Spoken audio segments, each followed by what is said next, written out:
So if you've been following me on YouTube for a couple years now, I went to jail for negligent homicide for bringing a girl to the hospital against her will twice, fighting with the ER for over 20 minutes, and ended up doing 18 months.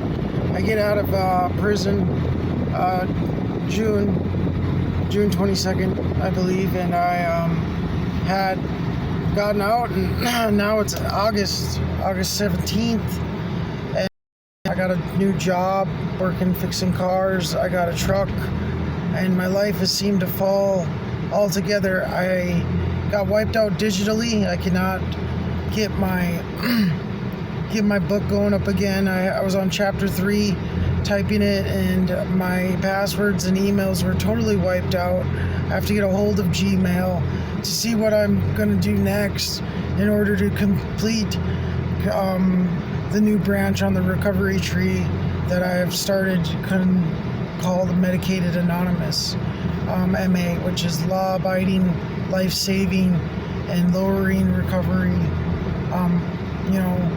helping people with recovery, obviously. I did notice that when you search online, who's the first person to get medicated assisted treatment in the government, it shows someone else's name. My case was open first, but I asked for a stay, so I guess because their case closed, they were the first ones. I gotta do a little bit more research on that. I may not be the first person to fight for medicated assisted treatment, but I do believe that, as far as in North Dakota, I am very much so, but in the federal government eyes, I don't know. I have to do a little bit more research on that person. But yeah, I do know that I have quite a big, accomplishments within the community for getting medicated assisted treatment inside of prisons and jails.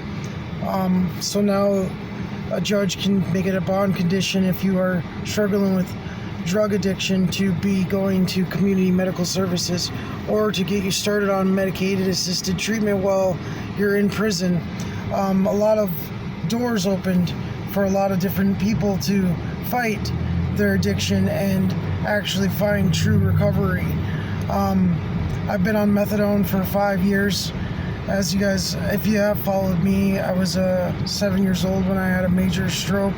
I had coarctation of the aorta. They sewed down my ventricle on my aorta, and because it was narrowed, I'd actually died and was brought back to life, shocked by the doctor when I had a stroke. And luckily I made it. They said I wasn't going to live past 18, 20, and I'm beating all the odds. I'm 34 now. Problem is I struggled with addiction all my life and been in and out of prison. I divorced the state's attorney's granddaughter, and then I sued the state and totally changed treatment forever. And I didn't win any money, but I did change treatment forever, and I should have won money.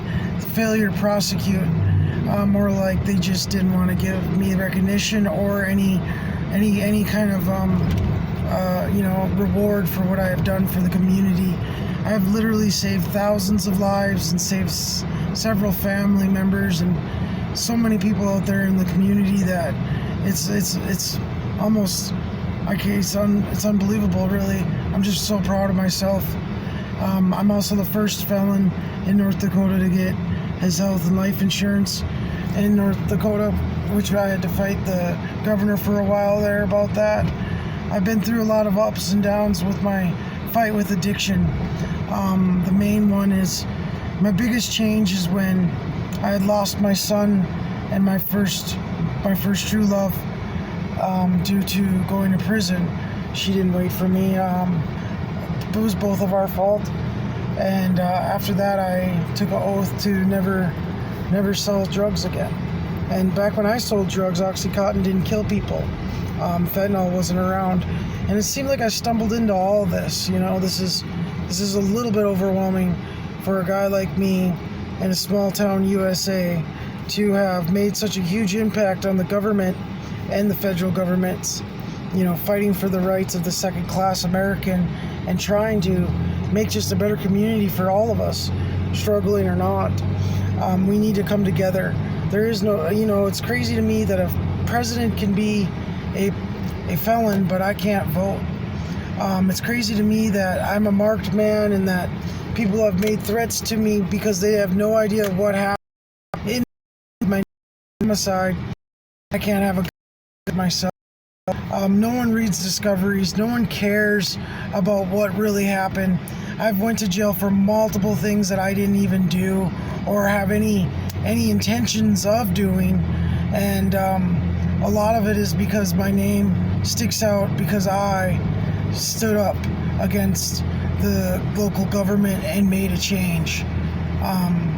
Just what I have to say to you guys out there is to make sure that you believe in yourself, you keep moving forward, you do everything that you can, and you may stumble, you may fall, you may slip, you may land on your face, but you have to stand up and try again.